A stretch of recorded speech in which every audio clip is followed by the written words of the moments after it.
ഇന്നത്തെ ബ്രേക്ക്ഫാസ്റ്റ് മസാല ദോശയാണ്. അതിൻ്റെ മസാല തയ്യാറാക്കാൻ വേണ്ടി 3 ചെറിയ ഉരുളക്കിഴങ്ങ് എടുത്തിട്ടുണ്ട്. അത് കുക്കറിൽ വേവിക്കുന്നു. നമുക്ക് വേഗം വെന്ത് കിട്ടും. കുക്കറിലിട്ട് ഒരു വെള്ളം ഒഴിച്ച് നമുക്ക് പുഴുങ്ങിയെടുക്കാം. പുഴുങ്ങിയെടുത്ത് കഴിഞ്ഞാൽ നമുക്ക് തണിഞ്ഞ് കഴിഞ്ഞാൽ വേണ്ടി തൊലി വേഗം പൊളിച്ചെടുക്കാൻ പറ്റും. മസാല ഒക്കെ കണ്ട ഉള്ളി, പച്ചമുളക്, ഇഞ്ചിയെല്ലാം ഞാൻ അരിഞ്ഞ് വെച്ചിട്ട് ഇപ്പം നമ്മൾ മസാല ദോശയൊക്കെ നമുക്ക് ചമ്മന്തിയും കൂടി വേണം, എന്നാലേ ഇത് കംപ്ലീറ്റ് ആവുള്ളൂ. അപ്പം നമുക്ക് ചമ്മന്തിക്ക് വേണ്ടുന്ന തേങ്ങയും കൂടി ചേർക്കാം. പിന്നെ തക്കാളി ചട്നി ഉണ്ടാക്കാം. തക്കാളി ചട്നി ഉണ്ടാക്കിയാൽ എല്ലാവർക്കും ഒന്നും അത്ര ഇഷ്ടമല്ല. അതുപോലെ വേസ്റ്റ് ആയി പോകുന്നതുകൊണ്ട് ഞാൻ അതിലേക്ക് പോകുന്നില്ല. അതിൻ്റെ വീഡിയോ പിന്നെ നിങ്ങൾക്ക് കൊടുത്ത് ഞാൻ വേണമെങ്കിൽ കാണിച്ചു തരാം.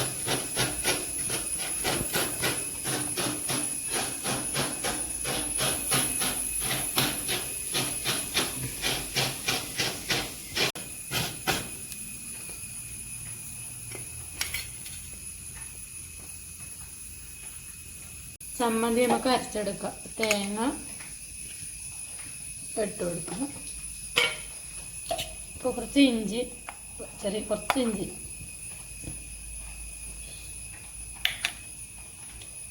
മൂന്ന് പച്ചമുളക്. നമ്മൾ വീട്ടിൽ തന്നെ ഉണ്ട് പച്ചമുളകാണ്, വിഷാംശമൊന്നും ഇല്ലാതെ പച്ചമുളക്. കുറച്ച് വെള്ളം ഒഴിച്ചെടുക്കാം.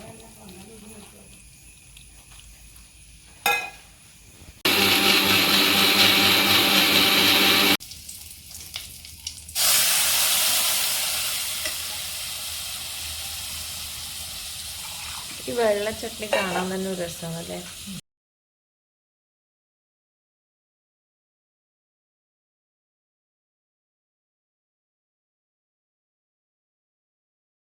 ചമ്മന്തിയിലൊക്കെ കുറച്ച് നമുക്ക് ഉപ്പിട്ട് കൊടുക്കാം. കടുക് പൊട്ടിച്ചതിന് ശേഷം അതിൻ്റെ അകത്ത് ഇത് വെച്ച് ഉപ്പിട്ട് കൊടുക്കുക അല്ലേ. ചമ്മന്തി റെഡി.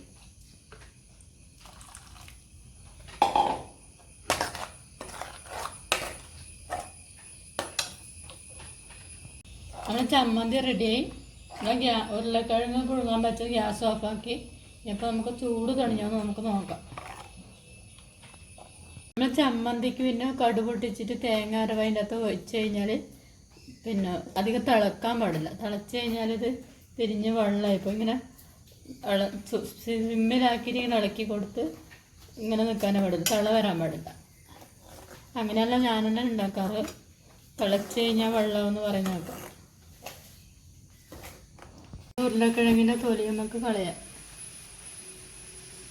പുഴുങ്ങിക്കഴിഞ്ഞാൽ സുഖമായിട്ട് ഇങ്ങനെ കിട്ടുമല്ലേ. അതുപോലെ പുഴുങ്ങിക്കഴിഞ്ഞാൽ തൊലി നമുക്ക് പൊളിച്ചെടുക്കാം, എളുപ്പമാണ്. എന്നിട്ട് ഉടച്ചെടുക്കണം. നമ്മൾ ഉരുളക്കിഴങ്ങിൻ്റെ തൊലിയെല്ലാം കളഞ്ഞെടുത്ത് കഴിഞ്ഞാൽ നമുക്കിത് ഉടച്ചെടുക്കാം.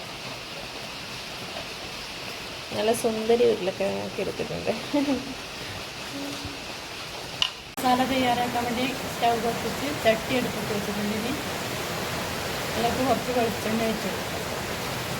ഇപ്പോൾ ഇന്നൊരു സൗണ്ടിൻ്റെ ഒരു ചെറിയ പ്രശ്നം വരുന്നുണ്ട്. നല്ല മഴയാണ് നമുക്ക് പെയ്യുന്നത്. ഒരു രാത്രി മുതലേ മഴയാണ്, എപ്പോഴും മഴ പെയ്യുന്നുണ്ട്. അപ്പോൾ ഭയങ്കരമായിട്ട് സൗണ്ട് നമുക്ക് ബുദ്ധിമുട്ടാക്കുന്നുണ്ട്.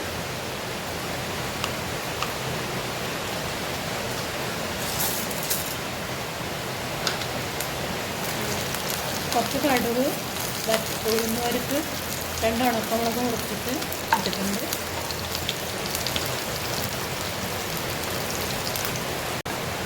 അപ്പോൾ കുറച്ച് കരുവേപ്പിലയും കൂടി ഇട്ട് കൊടുക്കാം.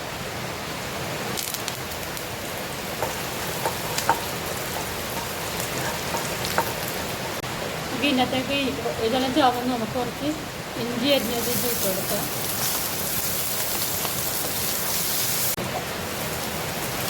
ഉള്ളി, ക്യാരറ്റ്, പച്ചമുളക്.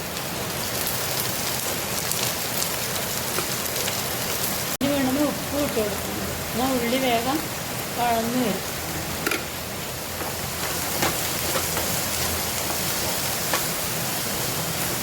ഞാൻ ഇന്ന് ഈ മസാല ഉണ്ടാക്കാൻ കാരണം എൻ്റെ ഒരു സബ്സ്ക്രൈബർ മസാല വെച്ച് ഉണ്ടാക്കി കാണിക്കുമെന്ന് എന്നോട് ആവശ്യപ്പെട്ടിരുന്നു. അതുകൊണ്ട് ഞാൻ ഇന്ന് തന്നെ ചെയ്യുന്നു.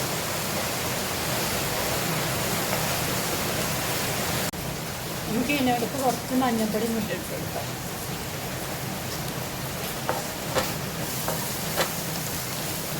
ശരിക്കുള്ള മസാല എന്ന് പറയുന്നത് ഈ മഞ്ഞ കളറിലുള്ള മസാല നമ്മൾ മസാല ദോശയൊക്കെ ഉണ്ടാകുന്നത്. ചില സ്ഥലങ്ങളിൽ ബീട്രൂട്ടെല്ലാം ഇട്ടിട്ട് ചുവന്ന കളറിൽ അന്ന് ഇന്ത്യൻ കോഫി കേസ് കഴിഞ്ഞാൽ ബീട്രൂട്ടിൻ്റെ ചുമന്ന മസാല ആയിട്ടുള്ളതാണ് നമുക്ക് കിട്ടത്. പക്ഷെ എനിക്ക് അതുപോലെ തന്നെ ഇഷ്ടമല്ല. ഇതുപോലെ മഞ്ഞ കളറിലുള്ളതാണ് എനിക്കിഷ്ടം. ഓരോരാൾക്കും ഓരോരോ രുചിയും ഓരോരോ ഇഷ്ടങ്ങളായിരിക്കും ഉണ്ടാവുക.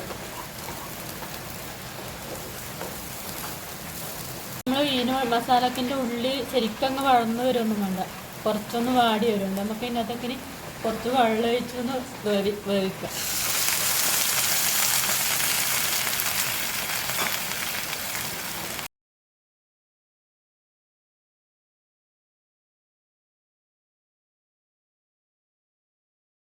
ഒരു 5 മിനിറ്റ് സമയം നമുക്കിത് വേവിക്കാൻ വെക്കാം. പിന്നെ ഇതിങ്ങനെ പച്ച മാറുന്ന വരെ അത് വേവട്ടെ.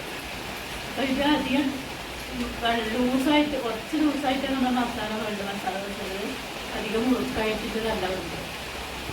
നമ്മൾ മസാലേൻ്റെ ഉള്ളി ക്യാരറ്റ് ഇഞ്ചിയെല്ലാം ഇട്ട് നല്ല നല്ല യോജിച്ച് കുറച്ച് വെള്ളം വെറ്റി കുറുകി വന്നിട്ടുണ്ട്. നമുക്ക് ഉടച്ച് വെച്ച ഉരുളക്കിഴങ്ങ് ഇതിനകത്ത് ഇട്ട് നല്ലോണം ഇളക്കി കൊടുക്കാം. ക്യാരറ്റും എല്ലാം വെന്തിട്ടുണ്ട്.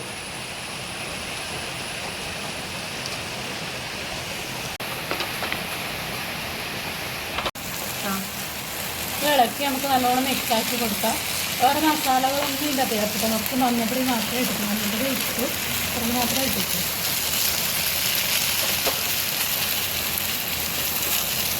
മസാല ഏകദേശം വെള്ളമെല്ലാം റെഡിയായി ഏകദേശം നല്ല സെറ്റായി വന്നിട്ടുണ്ട്. വേണമെങ്കിൽ ഉപ്പ് കുറവാണെങ്കിൽ നമ്മൾ ആദ്യം ഉള്ളി കഴിക്കുമ്പോൾ ഉപ്പ് ഇട്ടിട്ടുണ്ടായിരുന്നു. അപ്പോൾ ഉപ്പ് കുറവാണെങ്കിൽ വേണമെങ്കിൽ നോക്കിയിട്ട് നമുക്ക് ഇപ്പോൾ ഈ സമയത്ത് ചേർക്കാം. നമ്മൾ ഉള്ളി വഴറ്റുമ്പോൾ അതിലേക്ക് വേവിക്കാൻ വെള്ളം ഒഴിക്കുമ്പോൾ കുറച്ചധികം വെള്ളമായാലും കുഴപ്പമൊന്നുമില്ല. പക്ഷേ ഈ ഉരുളക്കിഴങ്ങ് ഉടച്ചത് ഇതിനകത്ത് ചേർക്കുമ്പോൾ ആ വെള്ളം പെട്ടെന്ന് ഇത് വലിച്ചെടുക്കുക. അപ്പോൾ വെള്ളം കുറഞ്ഞു കഴിഞ്ഞാൽ ഡ്രൈ ആയിരിക്കും. അപ്പോൾ ആവശ്യത്തിന് നല്ലോണം ആദ്യം തന്നെ വെള്ളം ഒഴിച്ചു കൊടുക്കണം. നമ്മൾ മസാലയെല്ലാം റെഡിയായി വന്നിട്ടുണ്ട്. നമുക്കിനി ദോശ ഉണ്ടാക്കാൻ നോക്കാം. ദോശ മാവെല്ലാം റെഡിയാക്കി വെച്ചിട്ടുണ്ട്. നമ്മൾ ദോശ മാവെല്ലാം റെഡി ആയിട്ടുണ്ട്. ഇന്നലെ രാത്രി ഞാൻ അരച്ച് വെച്ചായിരുന്നു. ഉപ്പും ചേർത്ത് നല്ലോണം ഇളക്കി കൊടുക്കുക. എന്തെല്ലാം എടുത്തിട്ടിന് അരിയും ഉഴുന്നും ഉലുവയല്ലേ. മസാല ദോശ ചുട്ടെടുക്കുക ഓരോന്നായിട്ട്.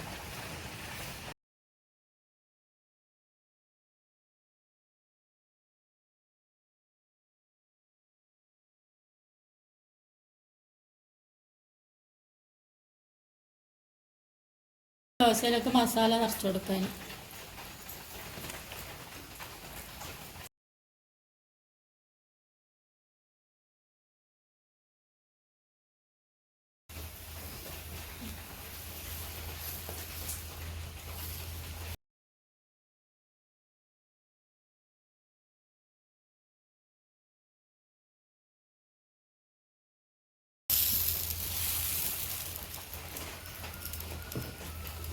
കുറച്ച് നെയ്യ് ഒഴിച്ച് കൊടുക്കുക അതിന് മേലെ.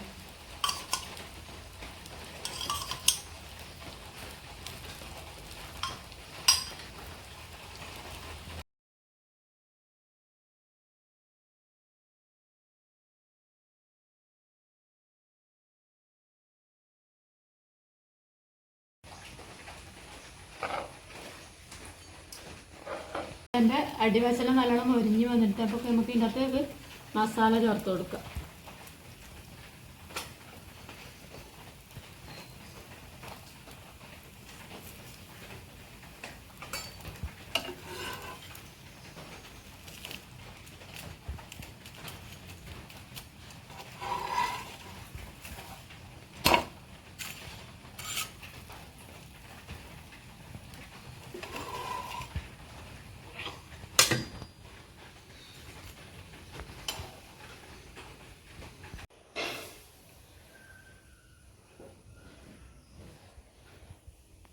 നമ്മളത് മസാല ദോശയും ചമ്മന്തിയെല്ലാം റെഡിയായി. നമ്മളിപ്പോൾ കഴിക്കലായി. അപ്പോൾ ഇതിന് കൂടെ തക്കാളി ചട്നി കൂടി ഉണ്ടായെങ്കിൽ അടിപൊളി ആയിരിക്കും. പക്ഷെ നമ്മളത് ഇന്ന് ഉണ്ടാക്കിയിട്ടില്ല. അതിൻ്റെ വീഡിയോ വേണമെങ്കിൽ പിന്നൊരു ദിവസം ഞാൻ ചെയ്യാം. അപ്പോൾ ഈ വീഡിയോ ഇഷ്ടമായെങ്കിൽ എല്ലാവരും ലൈക്ക് ചെയ്യാനും സബ്സ്ക്രൈബ് ചെയ്യാനും മറക്കരുത്. അപ്പോൾ എല്ലാവർക്കും ഷെയർ ചെയ്യുകയും വേണം.